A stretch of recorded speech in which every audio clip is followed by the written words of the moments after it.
Olá, você que nos acompanha do outro lado da tela, esse é o Alesp em Pauta. Hoje o tema é PIB estadual. O Produto Interno Bruto é a soma de todos os bens e serviços finais produzidos por um país, estado ou cidade, geralmente em um ano. E para descomplicar esse tema, recebemos aqui nos nossos estúdios o advogado especialista em Direito do Consumidor, o Magno Richard Andrade. Seja bem-vindo, doutor. Muito obrigado, agradeço o convite. Espero que seja uma conversa bem profícua.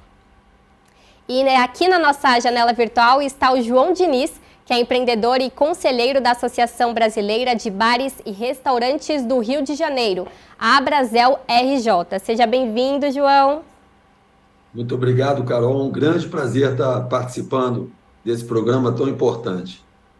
Bom, a gente, quando fala do PIB, acaba se assustando muito, principalmente os consumidores, a população de uma maneira geral, mas significa o Produto Interno Bruto. Doutor Magno, só dá uma geral para a gente do que é esse Produto Interno Bruto e quais são os principais impactos dele quando a gente fala diretamente do nosso consumidor. Bom, eu entendo o seguinte, que o aumento do PIB é um reflexo da melhoria da qualidade dos serviços, dos produtos que estão sendo oferecidos. Além, é claro, também de uma melhora, talvez, da condição econômica da população. Então, eu acho que isso é um reflexo positivo e acho que vai ser uma tendência daqui para frente. Sim, a gente tem um aumento aí geral no nosso PIB nacional, mas isso também é fragmentado através dos estados e das cidades. E o João fala diretamente lá do Rio de Janeiro. Queria que você comentasse um pouquinho aí a situação de vocês, ainda mais pelo senhor ser um empreendedor, de fato tem crescido sobre os dados desse setor, na parte financeira, econômica. Então, Carol, é um prazer, como eu falei, estar participando. Importantíssimo a gente ter esse espaço para falar do setor de empreendedorismo, e eu vou falar especificamente do setor de gastronomia, que hoje é considerado o maior empregador do Brasil com relação ao primeiro emprego.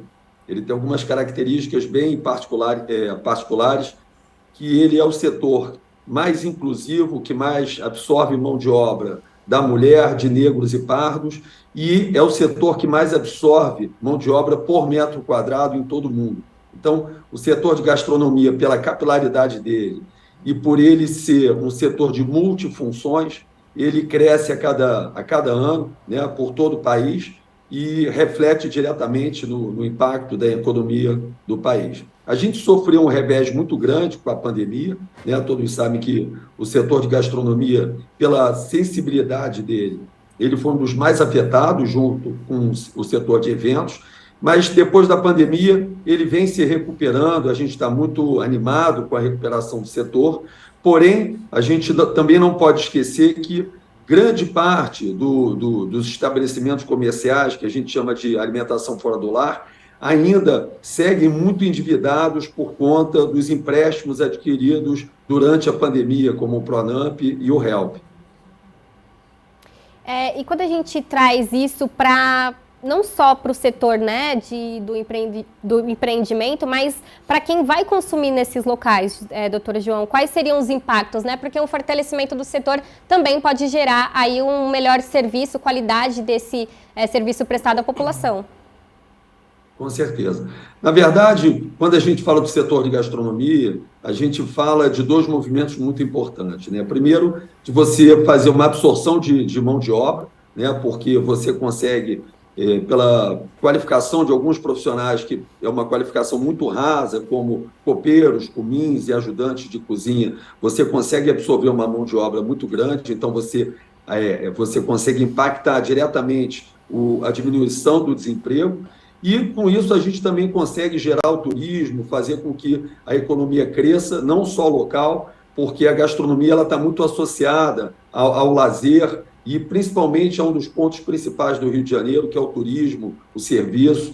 Então, é muito importante esse setor estar cada vez mais fortalecido para que a gente possa impactar de uma forma muito positiva o cliente local, o nosso morador do Rio de Janeiro, e o turista que frequenta e traz o que eu considero dinheiro novo para a cidade, para que a gente possa oxigenar a nossa economia. E quando a gente fala de turismo aqui no estado de São Paulo é um pouco diferente, né? Sim. Quando a gente trata da geografia, lá no Rio de Janeiro, a capital ela é rodeada por praias, né? Tem muitos atrativos turísticos.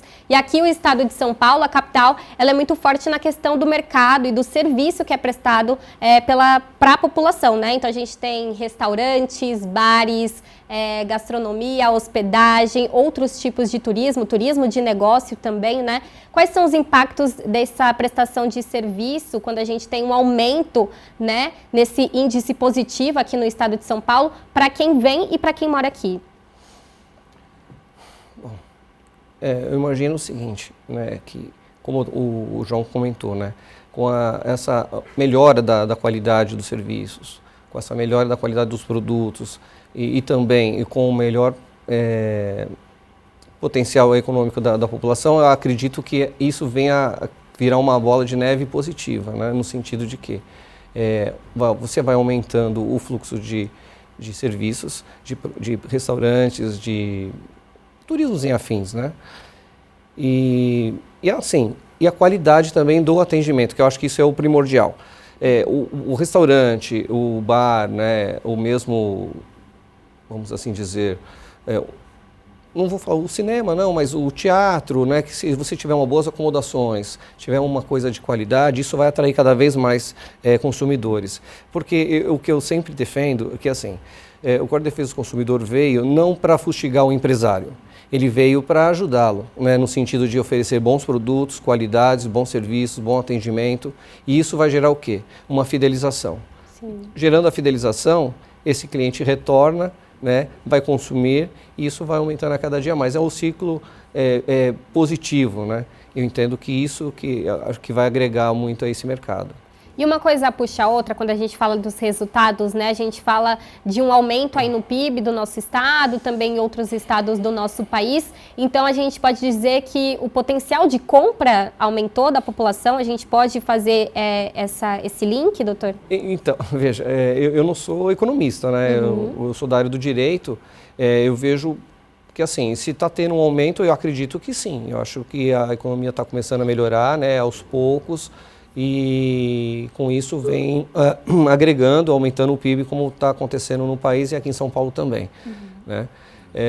Mas, assim, eu vejo sempre por esse lado, né? Não sei se é porque sou da área, mas se o consumidor, né, estiver bem atendido, né, ele volta.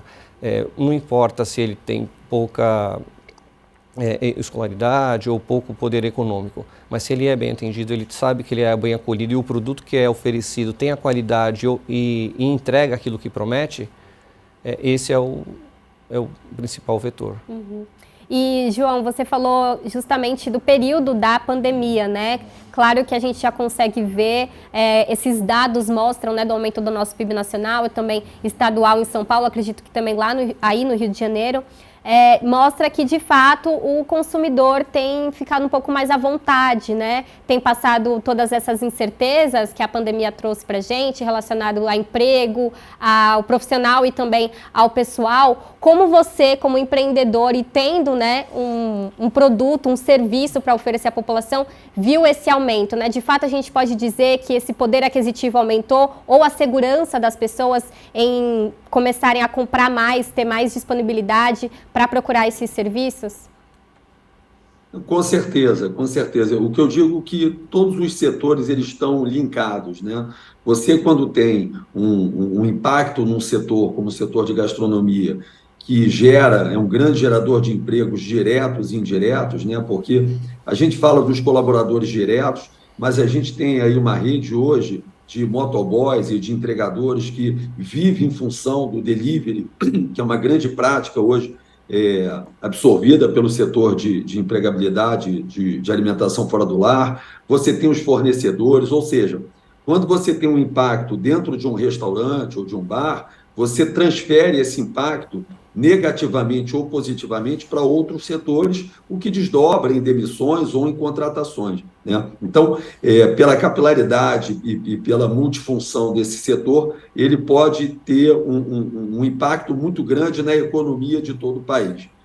E uma das coisas importantes é que a gente, aproveitando a volta, né, a flexibilização, enfim, a gente hoje já não tem mais aquele impacto das normas restritivas, a gente precisa focar muito para que a gente possa melhorar a experiência do cliente e a gente possa crescer o faturamento da empresa, falar em processos e falar em atendimento, em qualificação profissional, falar em desenvolvimento, em vender experiências, né? Eu costumo dizer aqui no Rio, eu tenho uma palestra aqui onde eu tenho uma parceria com a Secretaria de Ciência, Tecnologia e Inovação, em todas as FAETECs, que é a Fundação de Apoio à Escola Técnica, onde eu prego que você vende, antes de vender um produto ou uma prestação de serviço, você vende uma experiência.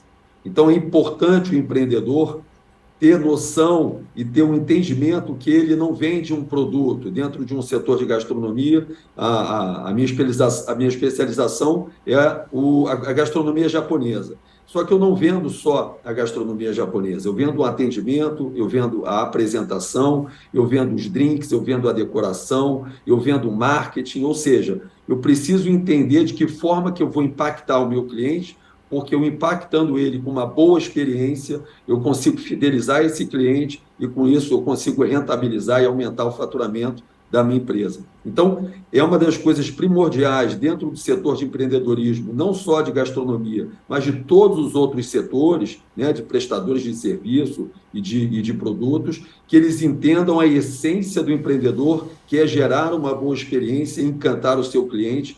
E com isso você precisa ter processos, você precisa ter treinamentos, você precisa ter qualificação profissional das pessoas que te representam a sua empresa, porque isso é fundamental para o crescimento das microeconomias e vai impactar na macroeconomia do país, de um estado e de uma cidade.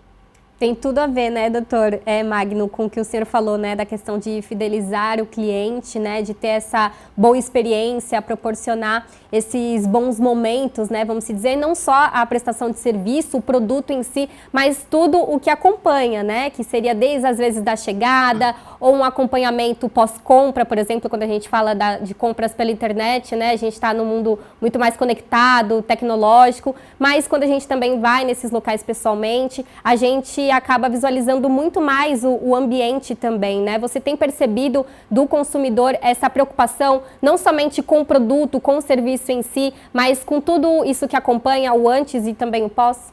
Com certeza. Isso aí é o que a gente chama de cadeia de consumo, né?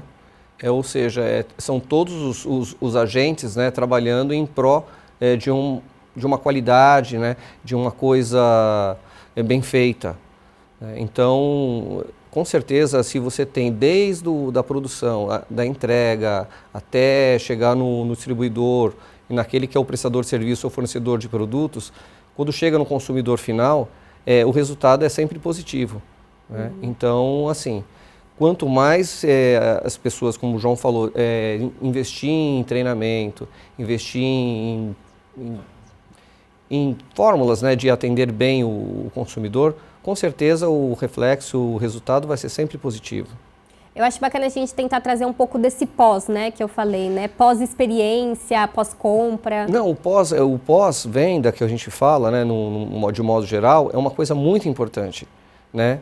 Um cliente hoje que sabe que uma empresa presta um pós-venda, com certeza aquilo vai ficar muito mais memorizado que no ato da compra de um produto ou no caso de ir num restaurante, por exemplo, né? Ele vai saber que o produto que ele está comprando tem qualidade, ele vai saber que ele vai ter atendimento se acontecer algum problema, ele não vai ficar na mão, ou seja, ele vai se sentir seguro. O que é muito importante é a segurança, não é só a segurança jurídica, é a segurança psicológica. O consumidor vai se sentir acolhido por aquele prestador de serviço ou por aquele fornecedor de produtos. Né? Então, o pós-venda é uma das coisas mais importantes que muitos empresários, infelizmente, muitos não, alguns, né, infelizmente não dão a devida atenção, mas o pós é primordial para um bom negócio dar certo. Em todos os sentidos, né, doutor João? A gente fala aqui com o senhor que é o empreendedor na área de gastronomia, mas também existe esse pós, né? Agora, como eu disse, a gente está em um momento muito mais conectado por conta também do advento da pandemia. As pessoas tiveram um costume, né, de fazer pedidos por delivery, por exemplo, né? Não só também ir ao local, mas se gostam da comida no local, às vezes está em casa, sente vontade de fazer um pedido, né? Como que é o pós para vocês, né? Também não só cuidar de toda essa boa experiência enquanto ele está no local, mas às vezes tirar alguma dúvida, até mesmo nas páginas e redes sociais do empreendimento.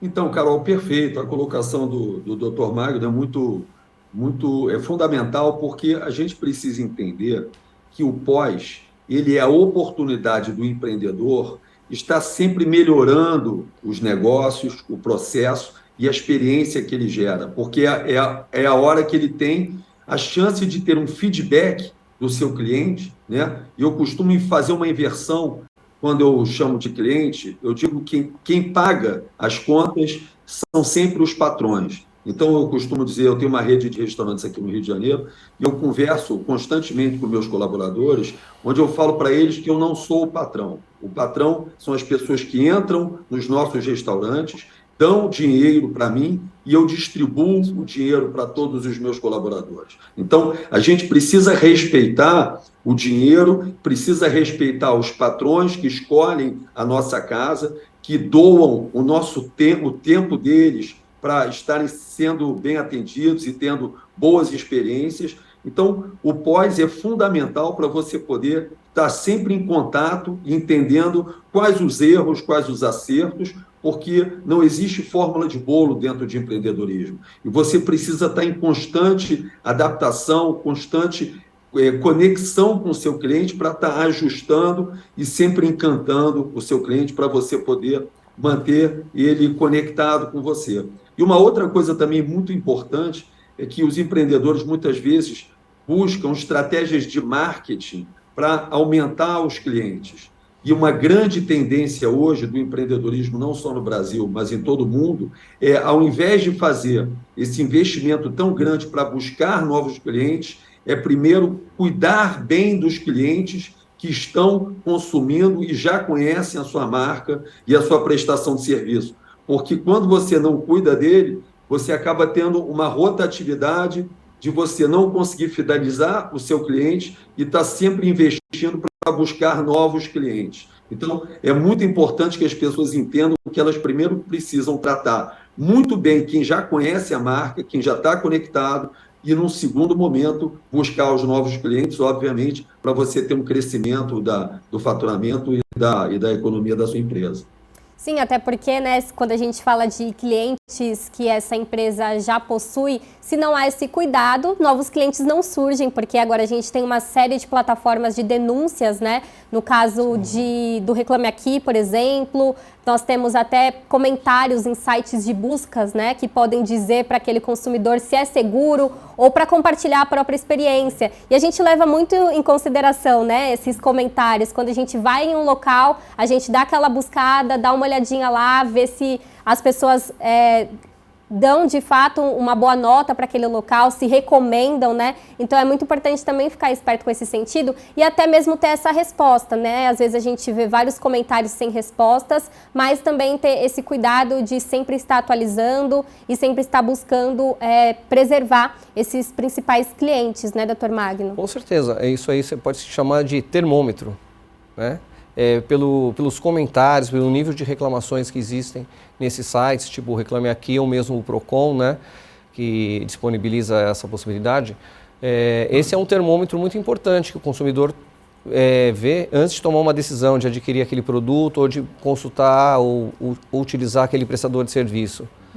Então, isso hoje é um parâmetro muito importante. Então, aquele empresário que não tem esse cuidado, né, de atender o seu cliente, de dar assistência, dar atenção, responder às reclamações, às vezes tem até reclamações infundadas, né? Claro que tem. Mas mesmo assim, não pode se deixar de dar aquela atenção.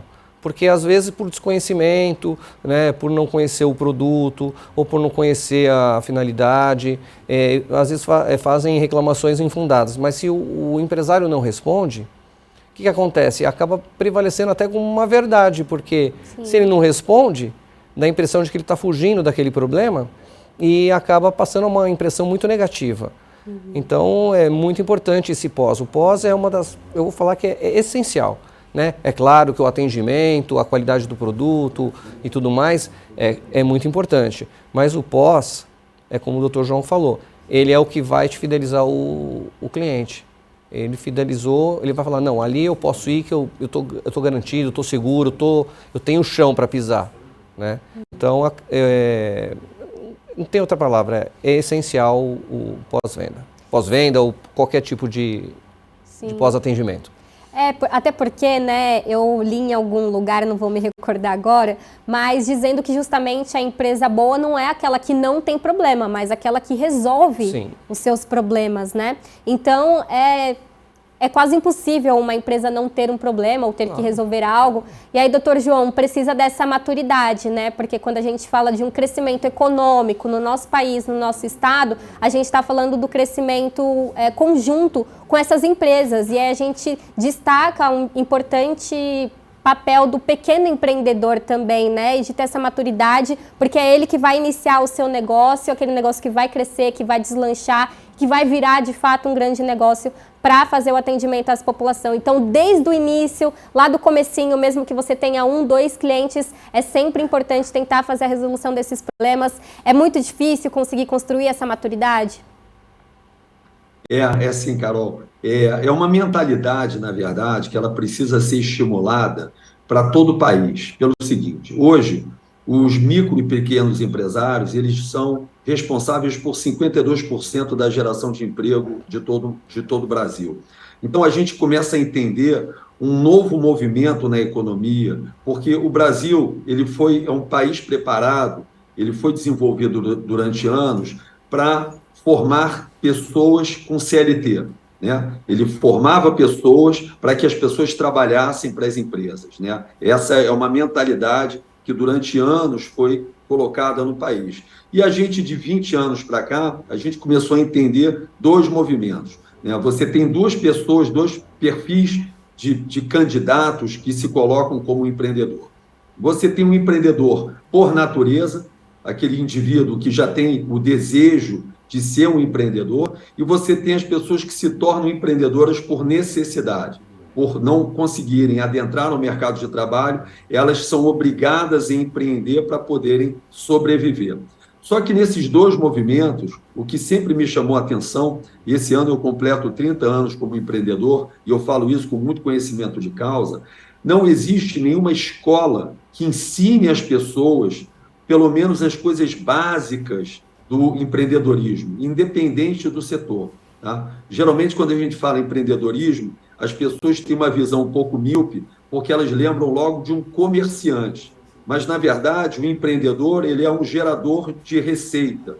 Então, eu dou muitas palestras aqui no Rio para médicos, para dentistas, enfim, para todos os segmentos, e eu coloco a importância deles entenderem que são empreendedores, que eles precisam fazer a gestão da carreira dele, se posicionarem no mercado, entenderem da parte financeira da empresa, porque às vezes ele pode ser um ótimo dentista, mas ele não é um gestor de empresa, porque um dentista, na verdade, ele é um artista, né? Ele é uma pessoa que, através da arte, né, que eu considero, enfim, a odontologia uma arte, ele pode ser uma pessoa tecnicamente muito qualificada, mas isso não o coloca como um bom gestor de uma empresa que o consultório dele é. Como gestor de pessoas, contratação, que você gera um turnover maior, enfim, você entender também da parte contábil, você entender da parte administrativa, ou seja, o empreendedorismo ele precisa ser implantado na nossa educação para que a gente dê chance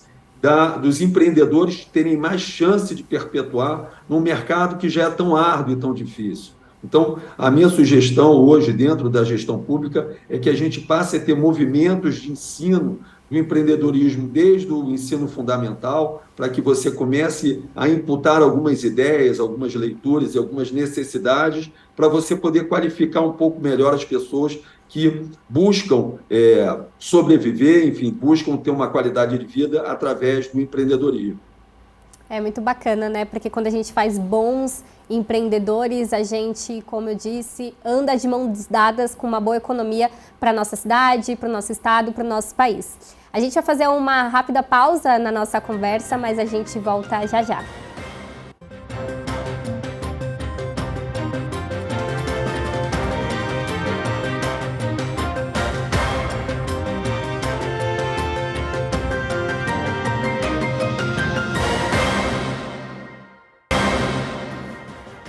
Voltamos com a Alesp em pauta. A gente recebe aqui o advogado especialista em direito do consumidor, Magno Richard, e também na nossa janela virtual, o João Diniz, que é empreendedor. A gente tem falado sobre o produto interno bruto, né? Não só aqui do nosso país, do estado de São Paulo. O João é lá do Rio de Janeiro, mas a gente está tentando explicar para vocês os impactos para você que é consumidor, que é cliente e compra esse produto ou adquire esse serviço. A gente estava comentando aqui o quanto as pessoas estão antenadas, né? Tem buscado uma boa experiência, um bom pós-venda. Mas e quanto aos seus direitos, doutor Magno? As pessoas estão antenadas quanto a isso? Sabem dizer quais são os seus direitos como consumidor? Então, Carol, posso pedir chamar assim? Claro. O que acontece? Muitos consumidores hoje já estão mais antenados, com certeza, né? Isso aí acho que foi uma cultura que veio vindo, o código é de 1990, né, do consumidor, que aliás é um dos melhores, né, do mundo jurídico, né? Eu falo no jurídico global, né, tanto é que é elogiado por muitos juristas estrangeiros, né, o Código de Defesa do Consumidor. Então isso veio aculturando. O PROCON veio com o tempo também acostumando as pessoas a procurarem seus direitos, a reclamarem, etc. Depois vieram os juizados especiais, né, que também contribuíram bastante com isso. Então, assim, mas só que ainda tem uma grande parcela que não sabe, que não, né, dos direitos que pode estar reivindicando, etc. Não sei se você vai adentrar no caso agora, né, da 123, por exemplo, milhas. Muita gente aí foi, né, vamos assim dizer, lesadas, né, com essa situação toda, né, e agora, com o deferimento judicial, né, da recuperação, né, isso vai ficar um pouquinho mais difícil. Por quê? Se antes da recuperação judicial muitas pessoas estavam em dúvida, né, se entrariam ou não com uma ação para poder estar pedindo o seu dinheiro de volta, etc., agora com a recuperação judicial a pessoa não vai ter outra opção. Porque assim, uma vez deferida a recuperação judicial, que acontece? É feita uma fila, né, de credores. Então está lá a parte trabalhista, fiscal, impostos, tal, até chegar no consumidor que adquiriu o pacote. Então, se a pessoa não vai para o judiciário, né, para reivindicar a rescisão do contrato, não só pedindo a devolução atualizada do que pagou, até um dano moral, porque com certeza o dano moral está configurado, né, pela frustração, pela destruição de sonho que teve, né, e além disso tem o dano material também, porque muita gente fechou contratos, eu comprei as passagens, mas eu comprei passeios, eu aluguei carro, eu fechei hotel, então são outras despesas que vieram advindas da aquisição do pacote de passagens. Então, mais do que nunca, aqui eu recomendo, né, que as pessoas procurem seus direitos, vão ao judiciário, não se desanimem pelo fato de terem deferido a recuperação judicial. E acho que é até bom, porque vai ser nomeado o interventor, provavelmente vão se reservar um grande montante de dinheiro aí para poder estar pagando os credores. E os consumidores estão nessa lista também, mas se não provocarem judiciário, aí dificilmente vão conseguir. E antes da gente falar desse impacto em cadeia com o Dr. João, né, de todos os serviços e produtos, só para a gente deixar um pouco mais claro para quem nos assiste, claro, né, o que seria essa recuperação judicial? A recuperação judicial é uma oportunidade, vamos assim dizer, né, não vou entrar aqui no juridiquês, seria uma oportunidade para que, olha, a empresa, eu tenho uma dívida, né, eu não estou conseguindo honrar meus compromissos, estou com dificuldade, então vou lá, eu bato na porta do judiciário e falo, olha, é o seguinte, eu estou querendo continuar, mas só eu não estou conseguindo pagar meus credores, eu estou sendo cobrado, e se começarem a vir as cobranças todas de uma vez, eu vou fatalmente fechar as portas, eu vou quebrar, né? Então a recuperação judicial nada mais é do que a antiga concordata, né, que existia no passado, onde a empresa vai ter um prazo, um período para quê? Para se administrar, onde é juntado toda a massa de débitos que a empresa tem, para que aí aos poucos ir pagando aqueles credores que estão para receber alguma coisa. Então começa normalmente com os funcionários, né, se existem demissões, aí vai vindo os fornecedores e até chegar ao consumidor. Então é isso, é nada mais que um prazo para que a empresa possa de alguma forma se recuperar e pagar os seus credores. Sim, então não é um decreto de falência, esse valor ele vai ser pago por mais que demore. Não é ainda um decreto de falência, a não ser que, infelizmente, né, dentro da recuperação judicial, não se consiga, de alguma forma, sanear a empresa e tudo mais, e aí o próprio Ministério Público, o juiz, falar, olha, não tem outro jeito, e sim decretar a falência, né? Mas a gente espera que não, porque eu acho que eles têm um lastro econômico forte e tal, e eu acredito que vai conseguir se recuperar e pagar todo mundo. Sim, e quando a gente fala de viagens, né, a gente realmente fala desse ciclo, né, porque não só a passagem, como o senhor trouxe pra gente, mas tem aí os passeios, a hospedagem, até mesmo os próprios locais que aquela pessoa procura, né, para visitar, e também não só os pontos turísticos, mas os restaurantes, né, doutor João? Então a gente vê que em cadeia tudo isso que acontece com 123 Milhas pode impactar em vários outros setores, em vários outros serviços, né? Como que o senhor vê esse momento? Até porque o Rio de Janeiro é um destino muito procurado, né? Aqui em São Paulo a gente está bem mais próximo, consegue pegar um ônibus, 6 horinhas está aí, consegue aproveitar um final de semana, mas tem gente que se prepara, né? Vem do norte, do nordeste do país para conhecer aí as praias do Rio de Janeiro. Com certeza. O doutor Magno fez uma colocação muito importante, né, sobre a recuperação judicial, e é importante a gente entender, como consumidor, né, que todos nós somos consumidores, né, os próprios empreendedores, eles também são consumidores, que existem setores do comércio, da prestação de serviço, que eles são mais sensíveis para impactar negativamente caso aquele movimento tenha algum tipo de problema, né? E, com certeza, as viagens, elas estão provavelmente entre os primeiros lugares, né, dessa sensibilidade, porque desdobram outros problemas, né? Você desdobra para o setor de hotelaria, para o aluguel de carros, para a programação, enfim. E também existe uma frustração, né? Como o doutor Magno colocou muito bem, você tem o lado pessoal também, não é só o material. Você fez uma expectativa da viagem, então isso também, esse abalo psicológico, que às vezes você programa durante 2 anos, 3 anos uma viagem com a sua família, e o impacto, né, você fica desapontado com aquela situação, e às vezes, muitas vezes, não é só o quanto você perdeu de dinheiro, né? O impacto ele é muito negativo para toda a família, né? Então, é importante que o consumidor entenda e busque referências mais profundas e mais seguras, principalmente quando se trata de movimentos que podem ter um impacto e um desdobramento muito maior, né? Você ter um problema num restaurante é um problema, obviamente, que você precisa estar atento, mas é um problema que, entre aspas, é muito pequeno perto de um problema de um investimento, de uma viagem, de uma expectativa e de outros desdobramentos que uma viagem, né, ela pode trazer para a gente. Então, é importante que o cliente ele fique muito atento a quais movimentos eles precisam ter uma atenção maior na hora de eu estar adquirindo um produto, uma prestação de serviço, porque às vezes uma economia, né, aquela pequena economia pode te causar um transtorno e um dano que você depois vai se arrepender de ter feito talvez uma escolha por uma proposta um pouco mais atrativa, mas você não buscou informações seguras com relação à entrega daquele produto ou daquela prestação de serviço. Vocês dois citaram, né, a questão do impacto e do dano moral também quando há esse tipo de transtorno. E aí, doutor Magno, talvez a população não esteja tão entendida nesse sentido, né? Busca reaver o bem material, os valores, mas não sabe que também tem direito em entrar com uma ação quando a gente fala de dano moral, por exemplo.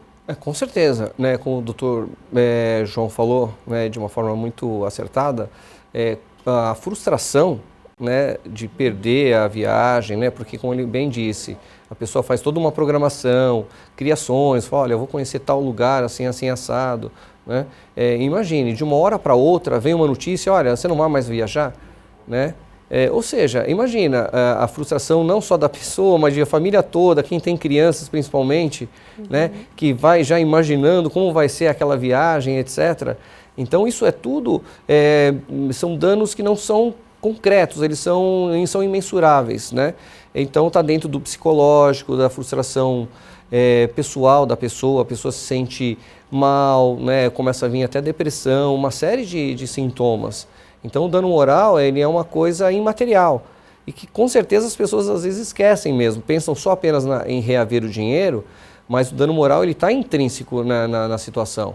E é importante as pessoas terem essa consciência de falar, olha, não é só o dinheiro, né? O dinheiro é importante, é claro, eu paguei, né, às vezes com sacrifício e tudo, mas a questão emocional, a questão psicológica, a própria frustração de não poder ter realizado aquele sonho, né?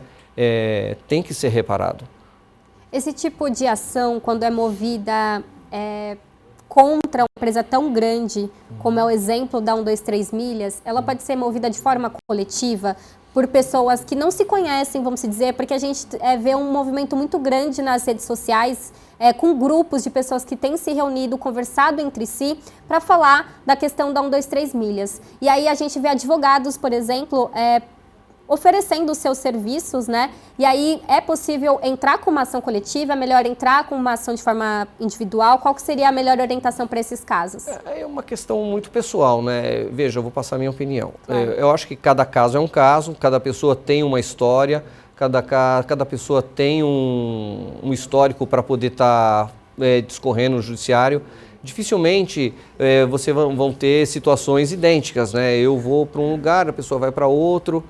Então, o que acontece? Eu, particularmente, eu estou falando aqui com um advogado, eu entendo que uma ação individual, ela é muito mais profícua, ela é muito mais forte, porque a pessoa vai passar aquilo que ela realmente sentiu, né? Quais eram os planos que ela ia fazer?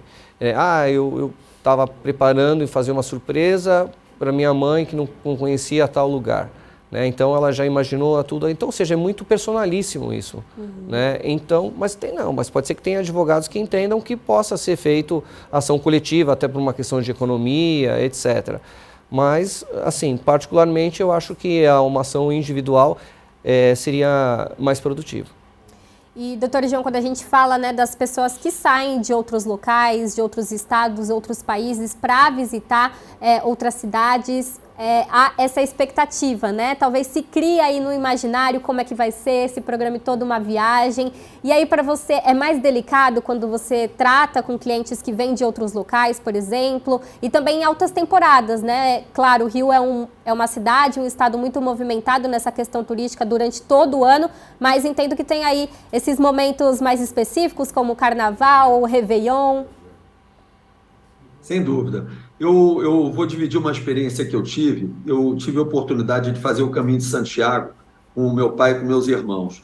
E eu escutei durante as palestras, né, antes de fazer o Caminho de Santiago, uma coisa muito bonita e que vem de encontro ao que o Dr. Magno colocou. Na verdade, a viagem começa quando você decide fazer a viagem. Então, a viagem não começa quando você chega no local. Então, quando você compra aquela passagem, quando você decide a fazer aquela viagem, né, e o Caminho de Santiago, por conta do grande percurso que você faz de caminhadas, da peregrinação, existe um preparo de um ano, mais ou menos, que é necessário, você começa a viajar no dia que você decide que você vai fazer o Caminho de Santiago. Então, na verdade, o impacto na sua vida é muito maior, né? Porque a colocação também do Dr. Magno é muito pertinente, porque cada um sente a dor de uma forma, você tem particularidades que variam muito dependendo do tipo de viagem, se é em família, se não é em família, enfim. Então, eu acredito também que a busca pelos direitos ela seja individual, seja um pouco mais inteligente, mais produtiva, né? E, obviamente, que a gente, falando aqui do turismo no Rio de Janeiro, a gente precisa ter um carinho especial, né, com o nosso visitante, para a gente poder fidelizar ele não só no nosso estabelecimento, mas também na nossa cidade, né, que eu falo que é a nossa maior empresa, né? A minha leitura de cidade, de estado, de país é muito empresarial. Então, a gente precisa estar gerando uma boa experiência dentro dos nossos estabelecimentos, mas principalmente estar gerando uma boa experiência dentro da cidade do Rio de Janeiro, para que a gente possa ser lembrado de uma forma positiva, né? Porque eu comparo muito produtos, né? O Rio de Janeiro tem um produto tropical, e se ele não prestar um bom serviço, uma boa experiência para o seu turista, na próxima viagem, em vez dele voltar ao Rio de Janeiro, ele vai buscar um outro produto tropical, talvez no Nordeste, talvez em outro lugar do mundo. Então, a gente precisa entender as cidades como empresas e fazer um pensamento de gerar uma boa experiência com relação à segurança, a entretenimento, a mobilidade urbana, a ordem pública, para que aquele impacto na estadia do turista seja muito positivo e ele possa levar boas imagens, boas recordações, possa divulgar a nossa cidade e possa voltar também outras vezes. A gente está caminhando agora, né, para os minutos finais do nosso Alesp em Pauta, mas, doutor João, queria que o senhor falasse, né, como empreendedor, como dono mesmo de uma empresa, não só, né, por estar no Rio de Janeiro, mas acho que o senhor pode dar um conselho de uma forma geral. Claro, as cidades, os estados têm as suas particularidades, mas de uma forma geral, como conseguir manter esse serviço, essa prestação de produto, de serviço para o consumidor de uma maneira boa, né, que consiga fidelizar, trazer essa boa experiência. Qual que seria o seu conselho? Perfeito. Eu costumo dizer nas palestras que empreender é transformar uma ideia em dinheiro. E o ponto principal para isso, na verdade, os empreendedores, eles são médicos que criam soluções e remédios para as dores das pessoas. Então, é importante que o empreendedor entenda qual é a necessidade do público que ele está buscando. Ele tem que identificar o público dele, entender qual é a dor daquele público, para poder estar impactando e criando soluções de prestação de serviço, de produtos, para ele poder se colocar de forma diferenciada e atrair aquelas pessoas para que sejam clientes.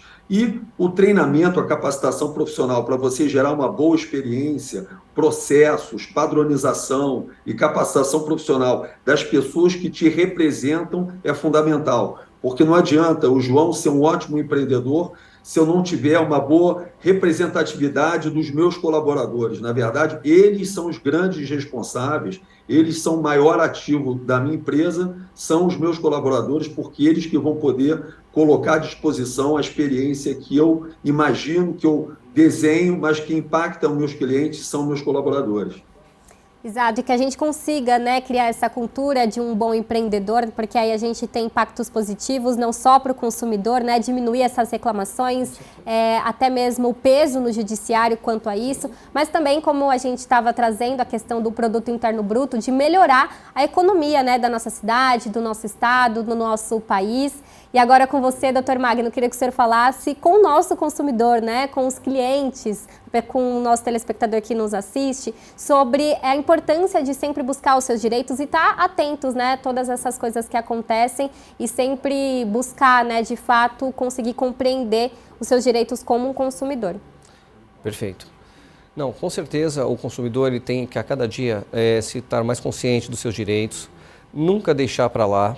Muitas vezes as pessoas passam por situações, né, constrangedoras, desanimadoras, porque, né, um determinado produto ou veio com defeito, ou um serviço foi mal executado, e muitas vezes não vai reclamar, não vai reivindicar, não vai pedir para uma reparação, e tipo, é aquele famoso deixa para lá, né? A pessoa fala, eu vou para o judiciário, talvez demore, ou então eu vou ter que gastar dinheiro, mas isso é um grande erro, porque acontece? Isso justamente que aquele que é o mau empreendedor, né, que são poucos, que é justamente isso que ele quer, né? Porque ele fala, eu vou colocar um produto lá com pouca qualidade, assim mesmo eu vou conseguir ganhar dinheiro e não vou ter quase tipo de reclamação, ou seja, é um ciclo vicioso negativo. Então, assim, quanto mais as pessoas reivindicarem, começarem a reclamar, logicamente de uma forma fundamentada, de uma forma correta, né? Não reclamações assim que não tem cabimento, e isso vai ajudar na melhoria de tudo, é um círculo positivo, porque aí vai ter um produto de qualidade, serviços bem prestados, atendimento de primeira, Então, assim, isso vai gerar uma coisa positiva. Agora, se a pessoa deixa para lá, né, como as pessoas imaginam, isso aí vai acabando num acomodismo negativo. Então, é muito importante. Vá atrás dos seus direitos, não se acomode, busque o judiciário, converse com o advogado, se for o caso, né? Não deixe as coisas passarem. Né? Quanto mais as pessoas reclamarem no bom sentido, no sentido positivo, tudo vai se contribuir para que isso não volte mais a acontecer. Cada um fazendo a sua parte, né? Claro, lógico, com certeza. Perfeito. Cada um fazendo a sua parte. A gente tem aqui o judiciário, a gente tem o empreendedor, o consumidor, o próprio legislativo, né, que cria essas legislações, de fato, seja para incentivo de um bom empreendedor, como o João trouxe, ou até mesmo para essas leis que garantem, claro, os direitos do consumidor. Com certeza. Mais uma vez, eu agradeço aqui a participação do advogado especialista em direito do consumidor, Dr. Magno Richard Andrade. Muito obrigada, doutor. Eu que agradeço a oportunidade, o convite. Um abraço, doutor João. Foi uma aula de empreendedorismo aqui. Fiquei muito satisfeito aqui. Muito obrigado.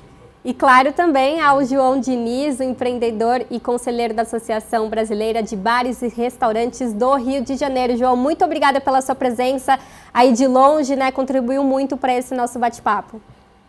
Que bom, Carol. Fiquei muito feliz em participar. Também aprendi muito, tive uma aula com o Dr. Magno. Essa troca é muito importante, porque eu digo que quando as pessoas são bem intencionadas, elas caminham juntas, cada uma no seu setor, mas em prol de uma melhoria da economia, do país e, enfim, da população. Obrigado a todos, foi um grande prazer. E agradeço, claro, a você que nos assistiu e fez companhia com a gente nesse bate-papo tão interessante. E se você quiser ver ou rever este ou outro programa da Rede Alesp, basta acessar o nosso site ou o nosso